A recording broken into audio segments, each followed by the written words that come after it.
Florida, the Sunshine State, home to great national parks such as the Everglades and dry Tortugas. Anyone who has been to Florida will tell you that you can find a whole bevy of strange and exciting creatures there, such as the fierce and terrible gator, for instance. But not only that, perhaps the most mystifying creature in all that land is the specimen known only to the public as the Florida Man. Oh yes, the legend of that peculiar fellow long precedes him. Florida Man has thrown alligators in windows, and he has had intimate relations with stuffed animals in public. But such tales are really just the tip of the iceberg. Florida Man is certainly a busy fellow, and many are quick to affix descriptions to his personage, such as unhinged and disturbed. So then, I must ask you, dear viewer, to consider this. If the Florida Man, under normal circumstances, is already such a demented freak, what on God's green earth would happen if Florida Man were no longer to be bound by human laws, morality, or sanity? What if he were to become infected with the cross virus? Well, the answer to that frightening question and more will be answered in today's disturbing story. Hey guys, welcome back to the channel. I'm your host, Juan, and today we'll be once again diving back into the world of Crossed for another story of extreme horror. That's right, today we'll be covering Homo Superior, written by Jamie Delano, featuring art done by Leandro Rizzo. This was the first and only contribution to the Cross series from both men, and it comprises issues 4 through 9 of the Badlands anthology series. But before we get into it, make sure to subscribe to the channel to stay in the loop with all the latest videos. Alrighty then, let's jump right in. Our story opens upon the humid Floridian sunset. We are introduced to a man named Greg. Greg here has been traveling on bike for the last 3 days, following the first human being he's come across in the last 6 months. And the person he sees turns out to be a decently well-armed woman, and Greg pedals after her a safe distance away so as not to scare her. But little does he know that the woman is already well aware that Greg has been following her. In fact, she springs a little trap for him. The woman kicks Greg off his bike before pepper spraying him and punting him in the jaw with her tactical boots. Greg recoils in pain, but the woman tells him to shut the fuck up as she ties him down, puts a sack over his head, and begins to waterboard him. Damn, at least take him to dinner first, am I right, guys? She rifles through Greg's things, demanding that he explain to her who he is and how he survived the years since the Kraus outbreak began. So Greg reveals his backstory to her. Apparently, Greg had a family back in Virginia, a wife and 2 kids, one of whom was mentally disabled. Anyway, because of the difficulty of that kind of domestic life, Greg liked to drive off now and again to clear his head. And that's where he was, out and about and going nowhere, when he got a panicked call from his wife. Then she said that the neighbors had gone insane and were attacking the family.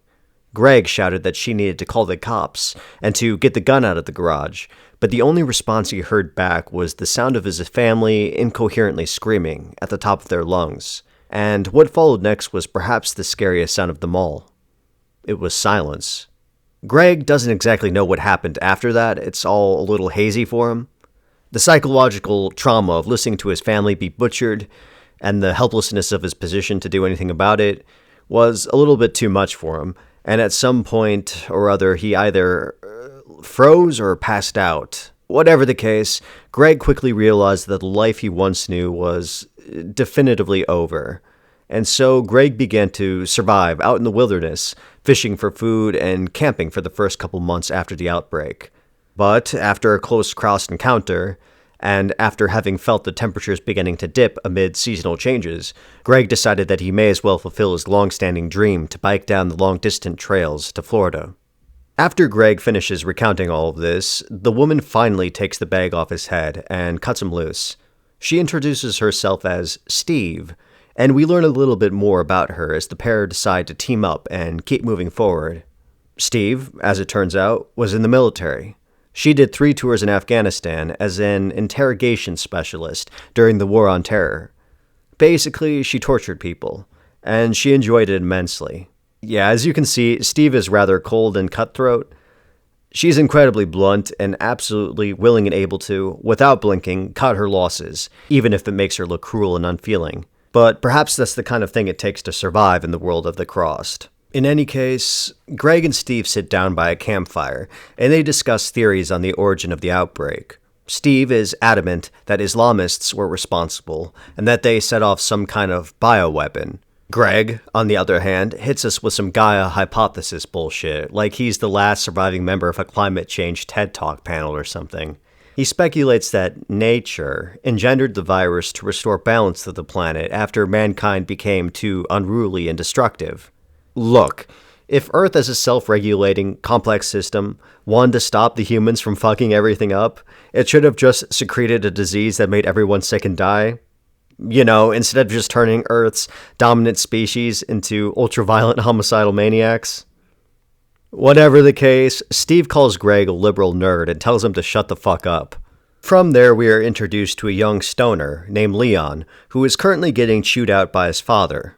Leon, his father, and his cousins all lived together among a white supremacist militia in a heavily fortified meth compound deep in the Floridian swamps.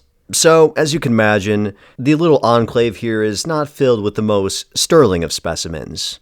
And Leon knows it, and he is concerned with the future of mankind. He just can't get the idea he heard out of his head. You see, one day when Leon was scanning the radio, he heard a preacher ranting across the airwaves about a ship he was going to sail off in, with a crew of survivors he branded the Homo superiors. That is to say, that anyone who would be tough enough to make it to the preacher's boat would necessarily be the strongest and the smartest of survivors, and they would be best suited to kickstart mankind's revival. Kind of like evolution, I guess. Maybe eugenics. Whatever. Anyway, Leon's father says he ain't know nothing about no Homo superior, but any homo round these parts is liable to get his ass kicked. From there, we are introduced to the final members of our cast. Meet Ashley and Ashlyn, twin sisters who are pretty much perpetually naked for some reason. The twins here are city girls, who are currently in the process of evacuating the burning neighborhood they were hiding out in. Oh, by the way, Ashley is the one in blue, and Ashlyn is the one in purple at the moment. Anyway, the pair wonder if all this is their fault. If the crossed outbreak was some kind of divine retribution for all their past mischievousness, which apparently included uploading their own naked pics onto their stepdad's computer for their mom to find. Anyhow, the fire is getting way too close now, so the twins pack up their guns and load everything into a set of kayaks. We then return to Steve and Greg, who are getting ready to go to bed and to post as sentry respectively. Steve falls right to sleep immediately, and Greg anxiously observes her, unsure of what to do when she begins flailing around like a Silicon Valley executive who just spent all his money on Dogecoin at an ayahuasca retreat. In any case, it turns out that Steve is deep into nightmarish flashbacks, which we become privy to. Ricocheting in her head are snapshots of some of her most formative moments. She remembers how, as a young girl, her father had a brain aneurysm as they were play wrestling, awakening something dark within her. She recalls how her ex had a bad reaction to the meds he was taking for their kinky sex and how he died. Steve sees the horrors she delighted in when torturing enemies in Afghanistan. And finally, she recollects how she, after her time in the service, was a professional security guard, and how she abandoned her client when the crossed outbreak began. Steve eventually wakes up, and she brushes off Greg's inquiries into how she slept last night. Greg lets it go, and the two decide that they might as well keep moving south, down through Florida, ultimately planning to ditch their bikes for boats once they hit the Everglades. We return to the twins, who are kayaking in the swamps. They happen upon the meth compound, but decide to keep moving as it seems trashy as all hell.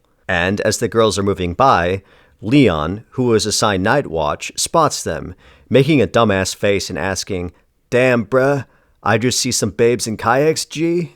Anyway, in the early hours of the morning, Ashley and Ashlyn find a fishing hut to stay in. But before they can move in, they stop dead in their tracks as they hear scratchy and vulgar voices of the crossed. They dart underneath the boardwalk and hold each other tightly as a half-dozen crossed in a canoe sail by without seeing them. Lucky for the twins indeed, however, their fortune is about to become someone else's misfortune, because, as we see, Leon, who is supposed to keep watch, has been fucking off listening to lo-fi hip-hop beats, reading and smoking. Yes, his negligence is about to cost him big time, because the Cross War Party is about to infiltrate the compound, intent on butchering everyone inside. Leon doesn't even realize this is happening, and he fails to hear his father's dogs barking up a storm. He awakens from his stupor, though, when bullets start flying by, and with that, Leon starts blasting the bastards with an automatic weapon, ultimately wasting them all. No humans died before the Cross were put down, but sadly, a poor old pooch was killed. And not just any dog, it was Leon's father's favorite canine. And so Leon starts to tremble because he knows he's about to get his shit pushed in. And that's pretty much what happens.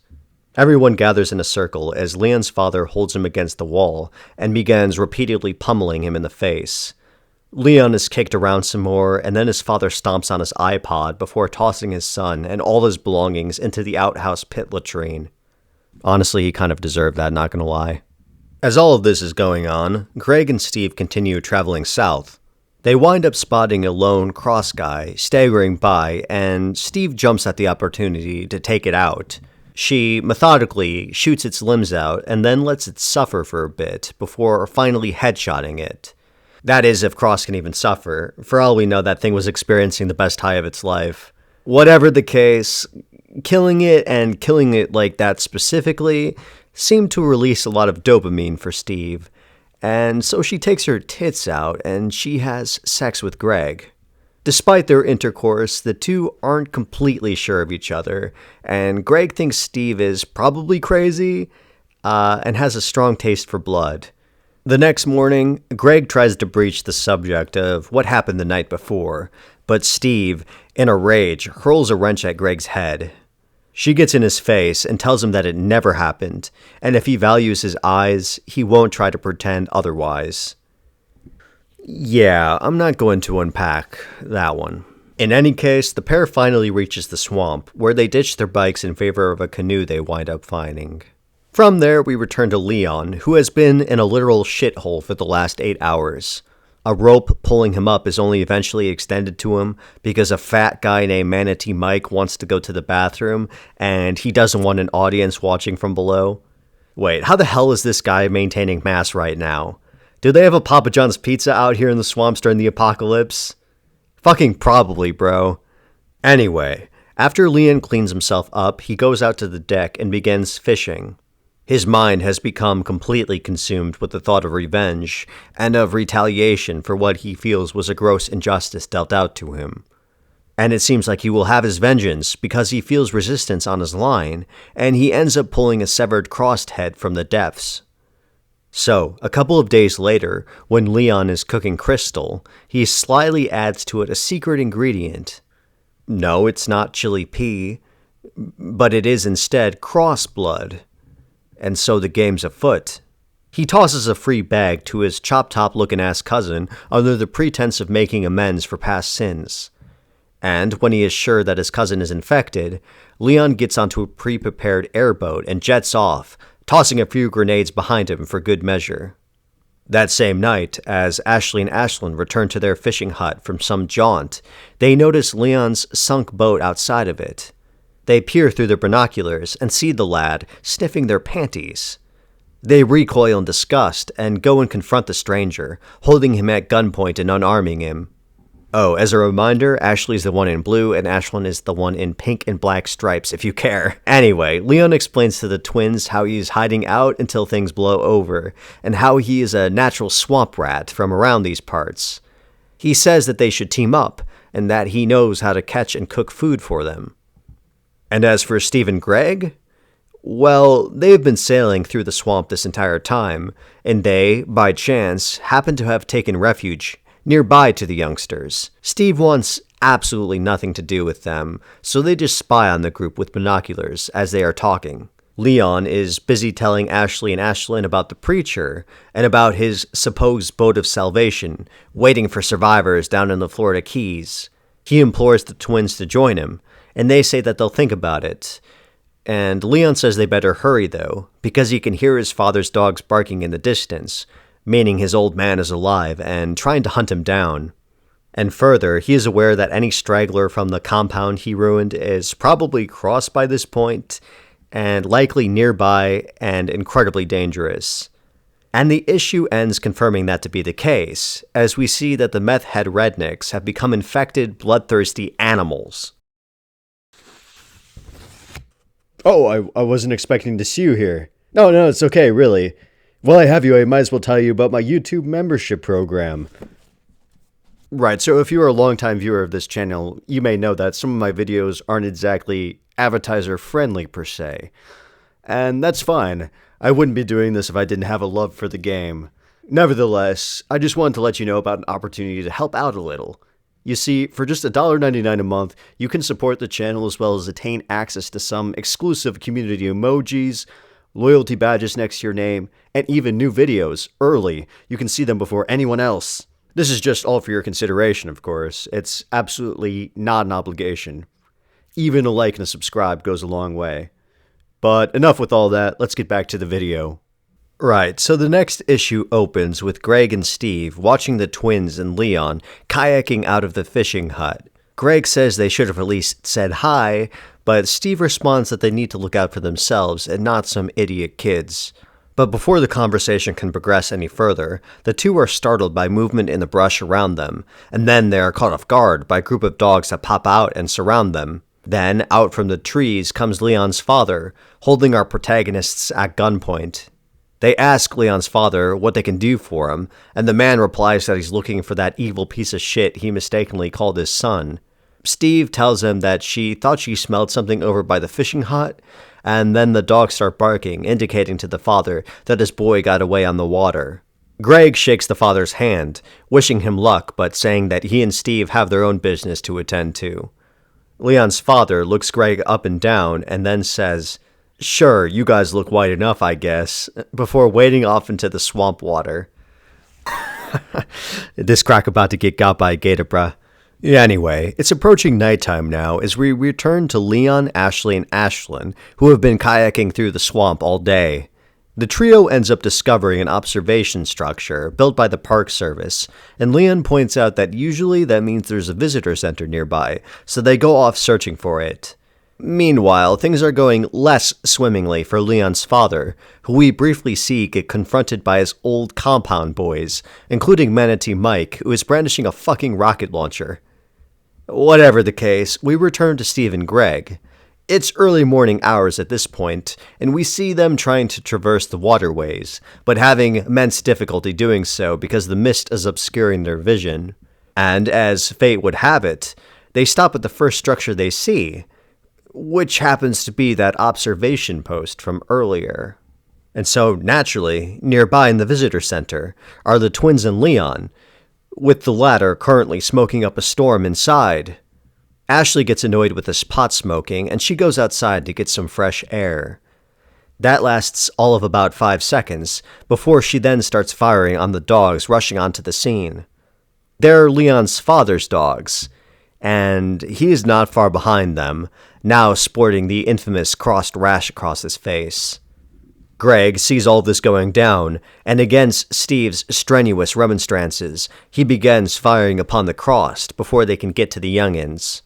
Greg even manages to headshot Manatee Mike, but not before the fat bastard manages to fire off his rocket launcher at them. Steve and Greg are catapulted into the air as the structure erupts in a fiery explosion. The two are completely incapacitated, and they are on their backs, with Leon's father standing over them, eager to kill them. But before he gets the chance, Leon calls out to his dad, distracting him and prompting the man to charge full speed at his son with his dick out. He never makes it, though, because Leon shoots his father square in the face with a crossbow, finally ending the POS for good. After this epic battle, introductions are made and everyone licks their wounds. Greg and Steve got the worst of it, now being in a weakened state and requiring stitches and bandages. The two start bickering with each other, and the twins tell them to get over themselves. Leon then introduces to Steve and Greg the dream of reaching the Keys, where the preacher is supposedly trying to effectuate the next step of human evolution by recruiting anyone tough enough to make it there to form the Homo superiors. Steve is incredulous, and she rolls her eyes at this patently stupid nonsense and the obviously fake story. But as she and Greg are badly injured, and as they literally don't have any other place to be, they decide to tag along in Leon's quest. We cut to 6 weeks later, and we see that the crew is in dismally rough shape. They have been nonstop burning up in the sun every day. Greg has constant flies buzzing around his still festering wounds. Steve has been very sick. The twins look incredibly famished. And Leon looks like a shaggy-haired douchebag. Wait, he always looked like that. Never mind. Anyway, they're really lost now and have reached the end of the creek they were riding on. It looks like they're going to be on foot now. However, they decide to rest up a little in the hopes of regaining some strength. And it is on this little camp retreat that a few dramatic events take place. The first occurs after Steve counsels the twins over the campfire, advising them not to fool around with that sleazebag, Leon. The girls reply that, "Don't worry, we won't get knocked up like you," probably confirming to Steve what she already knew but was lying to herself about. She's pregnant, and so she goes off to notify Greg. But this is just a courtesy visit, as Steve informs him that the responsibility is all hers, and she tells Greg that his input was strictly casual, and that his premature ejaculation in no way entitles him to any child rights. In any case, the final drama unfolds here when the crew is packing up their shit to leave. Greg looks around and asks where Ashlyn and Leon are, and Ashley goes off to retrieve them. And what have the pair been up to? Well, they just had sex, and are about to go for round 2 when Ashley pulls up on them in a fury, gun in hand. Ashley strikes Leon across the face with her weapon, and then grabs a handful of Ashlyn's hair before repeatedly punching her in the face. Leon pleads with Ashley to let Ashlyn go, reminding her that she's her twin sister. Ashley snarls back that scum like him don't even know what that word means. Ashley tells him that what's hers is her sister's, and what's her sister's is hers. So she then, at gunpoint, forces Leon to have sex with her as well. A few days later, we see Steve, Greg, and the twins walking around large open plains. Leon is no longer with them. He is dead and gone now. The official story, as told by the twins to Greg and Steve, is that Leon had beaten and raped Ashlyn, so that's why Ashley had to shoot and kill him. Greg doesn't exactly believe this story, but Steve says that they're not cops, and it doesn't really matter anyway.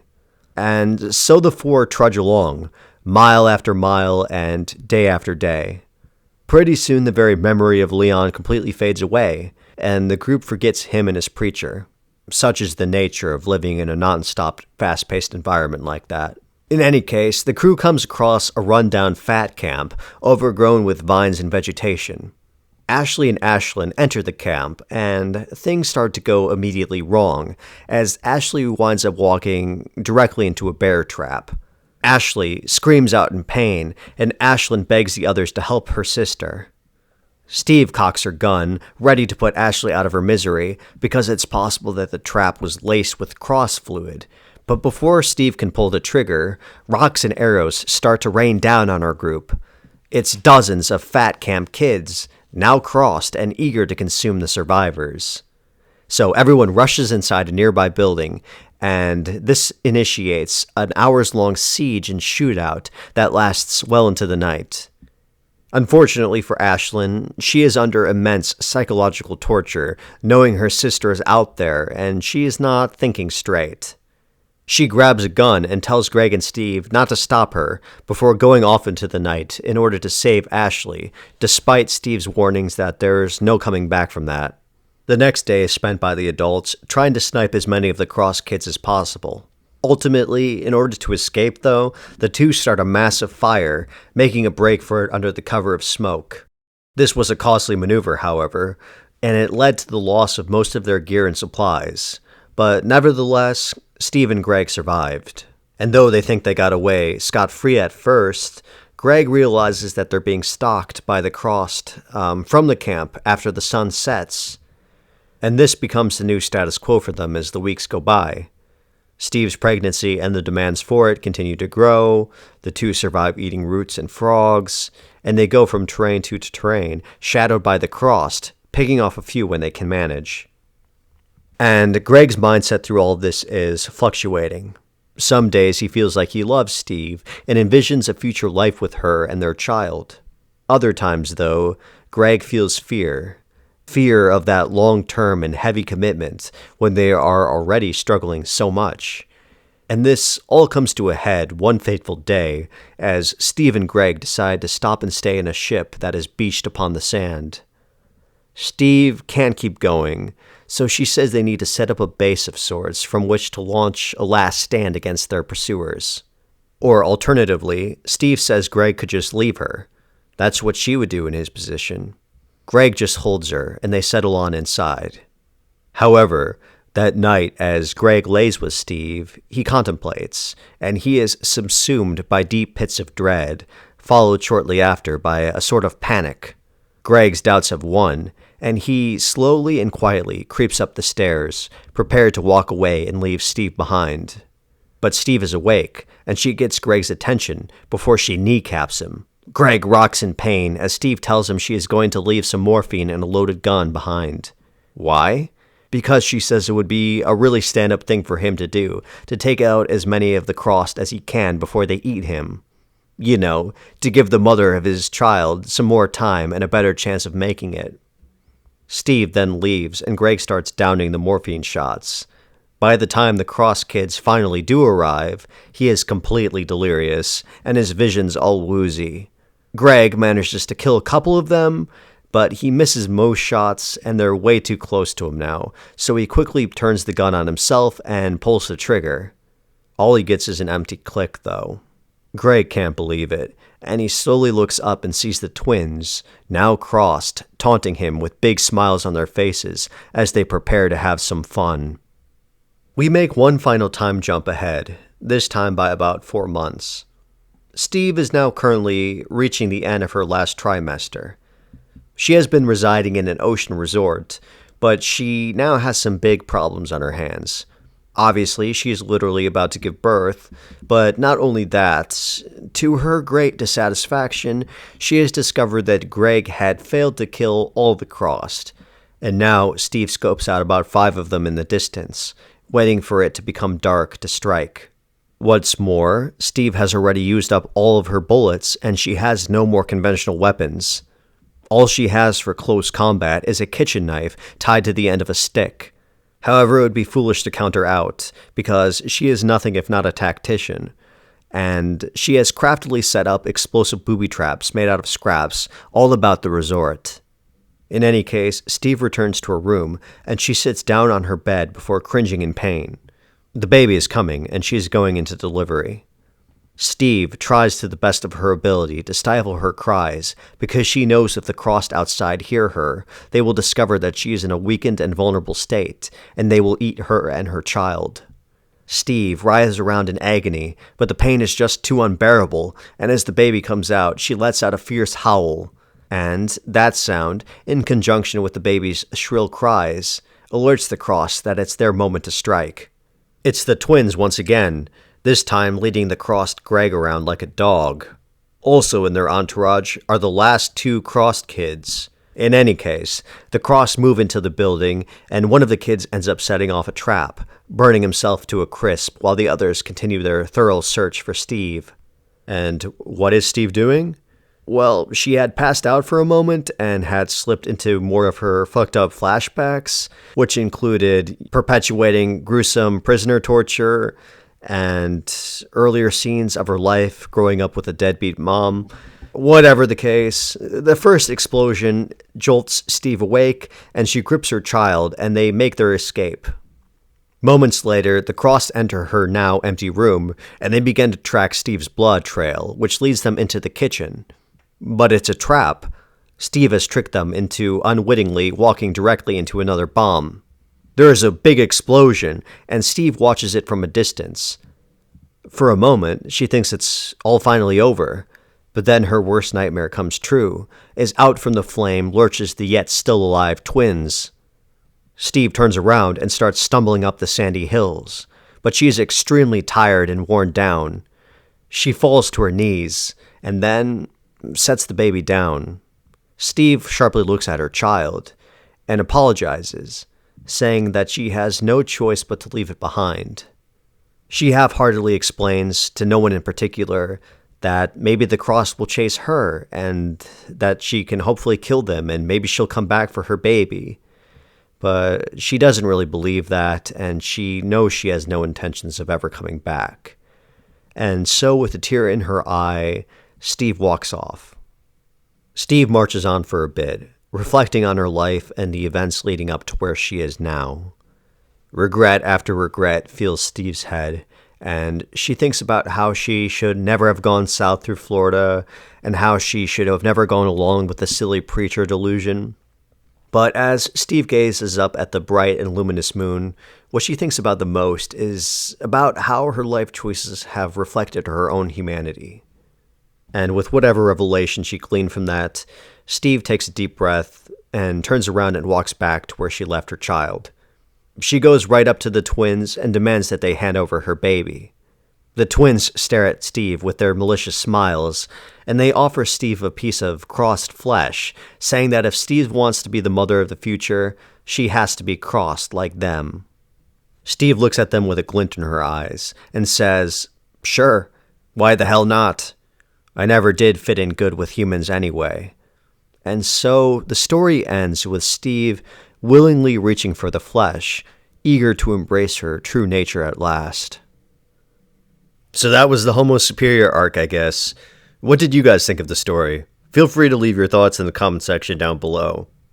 In terms of my opinions, well, I generally have a soft spot for aimless adventure stories. I'm a bit of a wanderer myself, you see, so some elements of the story kind of resonate with me. But in any case, in terms of a broader analysis here, I think that the Homo Superior story is more critical to the cross canon than one may immediately think. Right. Author Jamie Delano was the first writer to really dig into and introduce two big concepts to the franchise. The first was to seriously, he was the first one to seriously put forward, different speculations as to the cross virus's origins. Every character in the story has their own theories. Maybe the crossed have a paranormal or biblical inception. Maybe they were born out of a biological superweapon. Maybe the virus came from Earth itself, either naturally occurring or it coming from nature trying to correct humanity for the sake of the planet's welfare. These are all interesting suppositions, and really the closest thing we get to an answer comes from a much later Badlands story arc by Garth Ennis, which we'll definitely get to one day, about Patient Zero. Anyway, the second idea Delano advances in Homo Superior is the one later writers more explicitly, build upon and draw from. Quite frankly, it is the idea, it is the base idea of, Homo Superiors themselves. Right. Imagine, let's say, 100 years in the future, the people, families, and societies that would make it that far would certainly be made of sterner stuff, so to speak. And that's the quasi-evolutionary idea, that those best suited to their environment survive and are the ones who get to propagate their traits. Obviously, in real life, in the strictly scientific sense, dramatic evolutionary changes like that don't occur over a few generations, but you get the general idea. Likewise with the cross themselves, it's very obvious that the average crossed, infected person doesn't care all that much about their own well-being. They have absolutely zero survival instinct. So you would think it would seem pretty much inevitable that in the long haul, the cross would wear themselves down to extinction. But as we find out, through the course of the series, they didn't. And why would that be? Well, because of the emergence of smarter, superior crossed, who have more deliberation to them. Such as the twins, for instance, who we do actually see again in another story arc by another author. All of this, I'm rambling about all of this to suggest that, like I said, the story likely did more to shape the direction of the franchise than one would initially think. But, yeah. I'll finish this review portion of the video with a few brief remarks on the art by Leandro Rizzo. In short, I think it looks good. Interestingly, it seems like the backgrounds in inanimate objects were more detailed and realistic than the humanoid figures, but like I said, I enjoyed it. I'm not sure why this artist didn't do any other work for Crossed or for Avatar Press. From my limited research, I gather that he's possibly a photographer now or something. That's cool, I guess. In any event, that about does it with today's video. If you enjoyed this content, make sure to like and subscribe to the channel, okay? Also, drop any future story suggestions you have in the comment section down below. But until next time, all I can say is thank you for watching. I hope you have a good one.